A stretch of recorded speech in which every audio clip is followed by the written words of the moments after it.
రాష్ట్రంలో double engine సర్కార్ రావాలంటే కూటమిని గెలిపించాలని అరకు ఎంపీ అభ్యర్థి కొత్తపల్లి గీత పిలుపునిచ్చారు. ఇవాళ పార్వతీపురం మన్యం కలెక్టరేట్లో ఆమె నామినేషన్ దాఖలు చేశారు.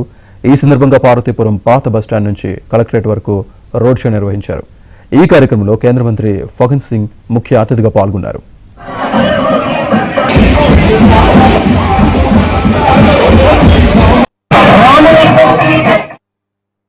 నామినేషన్ వేసేందుకు వచ్చిన ఆమెకు ప్రజలు ఘన స్వాగతం పలికారు.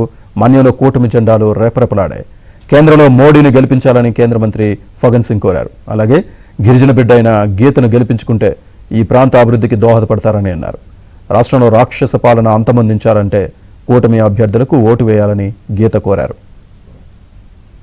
మనందరం కూడా ముందుకు సాగడానికి ఈ రోజు మీ వెంటనే ఉంటాను. రాష్ట్ర భావి తరాల కోసం మనమందరం కలిసి పనిచేద్దామని పిలిపించి ఈ రోజు వ్యతిరేక ఓటు చేయలేనివ్వరని చెప్పి ప్రతి ఒక్కరిని కూడా ఒక తాటి మీదకి తీసుకొచ్చి జన సైకిల్గా ముందుకు సాగడానికి మీ అందరికీ అవకాశం ఇచ్చిన పవన్ కళ్యాణ్ గారికి వారందరూ ఆశలు నెరవేరాలంటే ఈ రోజు మనం చూడాలి. మనం అందరం కూడా నడుపిగించాలి.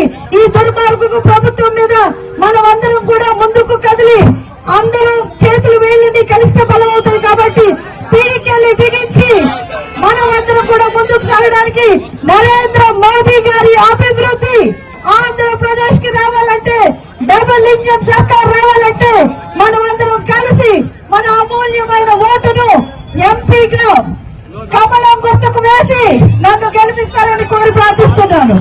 అలాగే డబుల్ ఇంజన్ సర్కార్ రావాలంటే రాష్ట్రంలో కూడా మనకి ఎమ్మెల్యేగా ఎవరైతే కూటమి అభ్యర్థులుగా ఉన్నారో ఇక్కడ సైకిల్ గుర్తుపై పోటీ చేస్తున్న బోనెల విజయ్ గారికి కూడా మీ అందరూ ఆశీర్వదించి మీ అమూల్యమైన ఓటును వేసి గెలిపించాలని కోరి ప్రార్థిస్తున్నారు.